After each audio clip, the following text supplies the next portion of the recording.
Hello everybody and welcome to my Drytron profile for Photon Hypernova format. Now, this is a very interesting take on the deck, being that this format is entirely run by Graveyard Hate. Bestials are still back with Branded and Cash Tira being a major issue for this deck. Now, I've chosen this list, it's fairly standard, taking a lot of inspiration from Logan JYA, who I'm sure you all know of in the Drytron community. But this is what I'm playing for this format. There may be some issues with it, so I can change those. But without further ado, let's get right into it. First off, pretty standard. I'm playing 3 Alpha, 3 Zeta, I'm playing 3 Gamma, which isn't a typical ratio for Gamma, but I don't care. And then I'm also playing a Delta and a Beta. Now, Beta is really good for trying to recycle some of the banished names. Your name's going to be banished a lot more than usual. The Ishizu Shufflers are no longer really an issue, so they're not going to go back to the deck, they're going to go to banished with Bestials and a Rise Heart. So Beta is a decent one off to play. I do like Delta. I like having the names available, the 5 names available. And my reason for Gamma at 3 is that I prefer to see a lot of gas in my hand. When I don't see any gas, it's not very nice. You end up having to do 1 name hands and you end up having to try and work through it with a subpar combo. So I'd like to see 3 Gamma. For the search spells, for the names, playing 2 Fafnir. I'm not playing 1 only just because I felt 2 is nicer with Cash Tira. It helps to interrupt their own plays with the level manipulation effect, and also I can search for Meteonis with Fafnir. I'm only playing 2 Nova. I was playing a 3rd, I decided not to. I don't really need it. It just seems that this ratio of names is enough with the rest of the stuff I'm playing. I don't think the Nova is necessarily required at 3. 2 Cyber Emergency there. Yeah, again, just another name. It also helps bait people. Foolish Burial. It's there. I like having names in the graveyard as well as being able to get them on the field with Nova. I'm aware you can link them off. But Foolish is nice to have. Foolish is very versatile as well, especially going into siding. If you, for instance, against Sword Soul, send a Token Collector, which I am playing. We're playing Beatrice.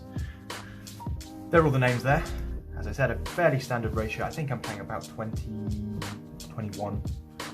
Now for the Ben 10 targets. So first off, a Diviner. Diviner's very standard. I'm not playing 2, just 1.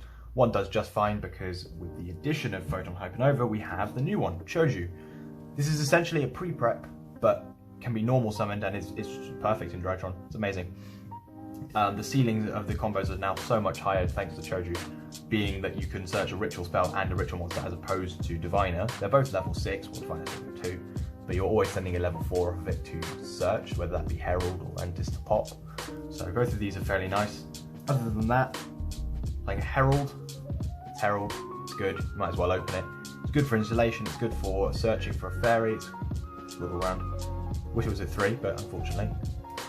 Ishizu stuff. Anyway, Lancia. Lancia is great this format, helps stop Cash Tira, especially going first. Going second is very decent as well. Going first, of course, you can search it, but going second, it's nice to just have that one off. Siding in the other 2, so very versatile with that. In fact, it can be searched, it's amazing. On from that, we've got the rituals. Playing the Herald package, so 1 Herald, Black Chaos Max, because I'm playing Dynamond, the new card out of Photon as well. And the Cyber Angels, 3 Ben 10, speaks for itself. There's no way you're playing anything below 3 Ben 10. If you're doing that, you're not playing Drytron. And then Natasha, best card in the deck, 100%. This thing is insane at popping boards. People don't even know what they do, what it does, sorry.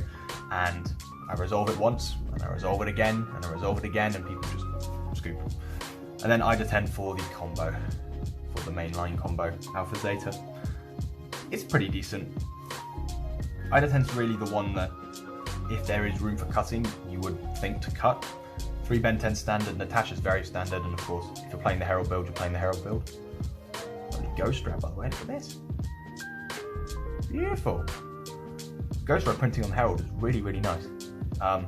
Magician of Black Chaos I will explain when I get to Dynamond, but it is pretty nutty.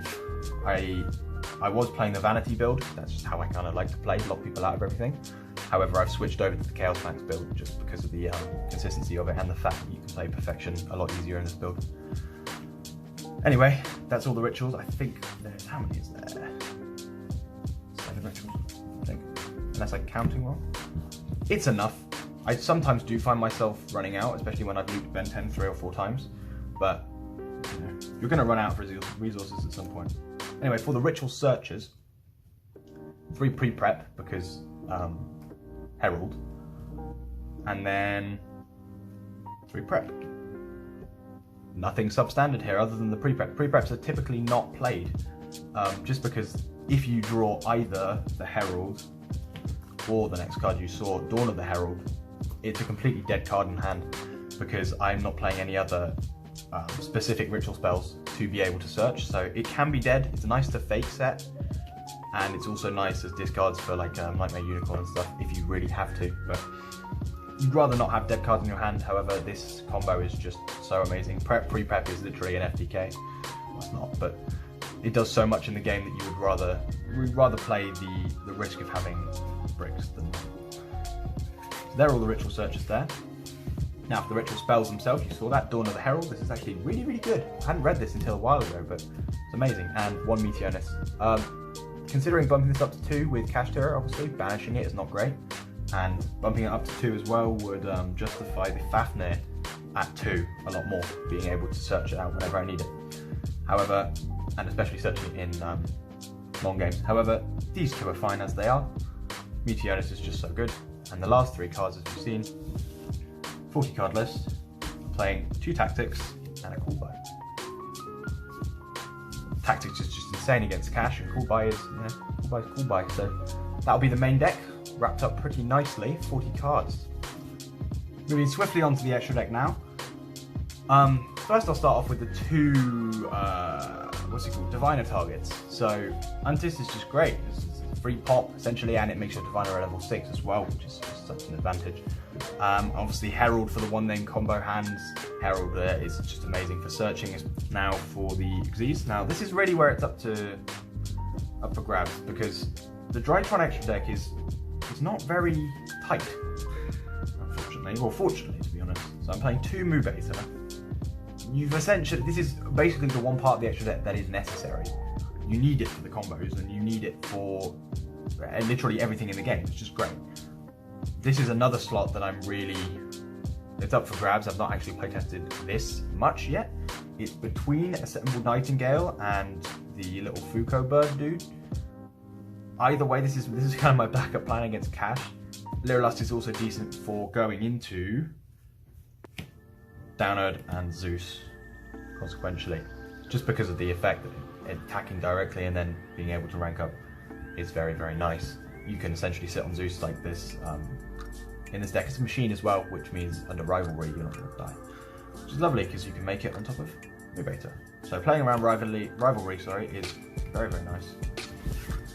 They are the main Xyz, and they've got the 1 Beatrice. So Beatrice is really, really good in everything, of course, but mainly in Drytron because you can obviously do the 1-name combos. You send the name of Beatrice and then are able to play from there. So they're all the Xyz. You can play Ultimate Slayer in this because you're playing every single, and then we get onto some links. You're playing every single type, which may be a decent idea. Links wise, we're going Linkaribo. I don't actually own an Anima. I may consider it if I did own it because the extra deck is just so free. You can really play whatever you want. IP, because it's cool, it's just good. I'm playing IP, I'm also playing Avramax, which I'll get onto later. So IP Avramax is just very, very difficult out for most decks. The other Link 2 I'm playing is Dynamondo. The gist with this card is it can summon a ritual on the opponent's turn. Now, other than that, it's a very good card. It can spin away stuff. Is it spinach? Oh yeah, targets one and shuffles them into the deck, which is insane. It also helps you recycle your rituals, which is very, very nice. But a quick effect, it can tribute itself, bring back a ritual from grave, and when this is summoned, you can activate the effect to tribute a monster, and the opponent has no monster effects for the whole turn. So it's essentially Azathoth's the opponent in Drytron, which is quite nice. So it's either between this or Vanity's Ruler.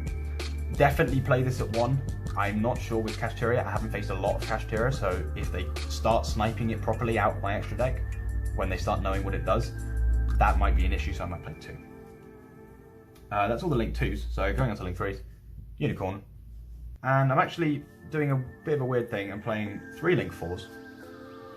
I've got Appaloosa, which I cut and then realised I actually do need when the boards go south and I have nothing on field left. Simplified game state is quite good as well if you've got a decent beta on the field.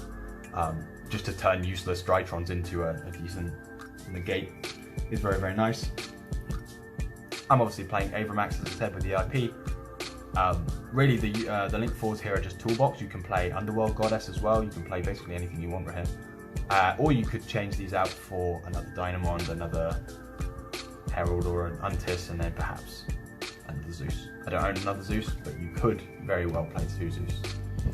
Typically, PHHY doesn't snipe Zeus because they have Unicorn and the rank 7 dude to snipe. And so they'll basically just try and snipe both of your movators, which is a bit of an issue, but with Drytron you can just, you know, accrue enough advantage you can just OTK. Finally, OTK with access code, stinky gold print, haven't got a secret yet, which would make this nice and shiny. But access code is just really good, you just go straight into Unicorn, into access code, and it's basically game from then on. So that is the extra deck.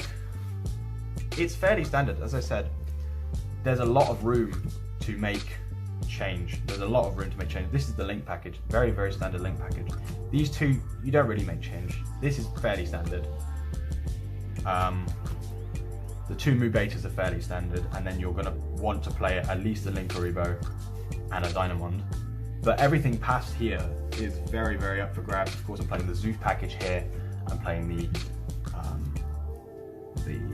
access code package here with Unicorn and access code. I'm playing the Avramax package with IP and Avramax. I will get onto the side deck now, but it is very catered to your own locals, so don't, or locals or regional or wherever you're playing. I'll give some general suggestions, but don't take it too closely.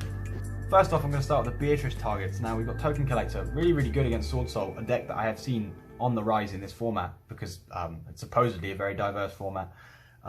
Great against Sword Soul, as I said, great against Adventure as well, an engine I've been seeing played in Kashtira just to stop them from being, you know, evenly matched and then their whole board be wiped, or Raigeki'd and their whole board be wiped, which is unfortunately something that Kashtira loses to, having no inherent negate.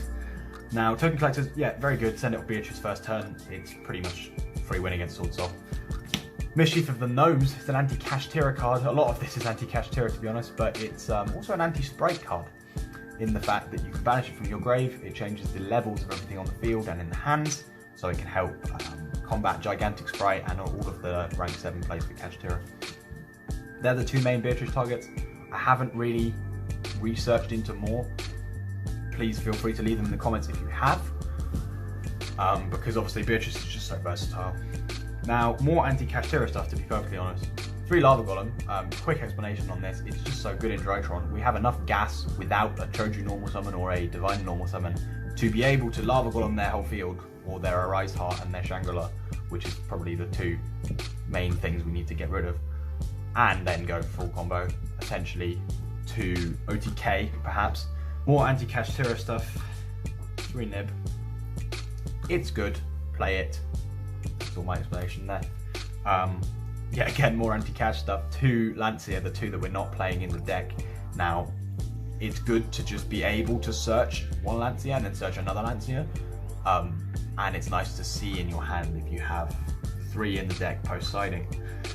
Now, this is all up for grabs, really. The rest of it, as I said, is very tailored to your own locals, but for Raigeki here, this is potentially evenly matched when the Trap Tricks deck drops, which I will be making a video on, so wait for that.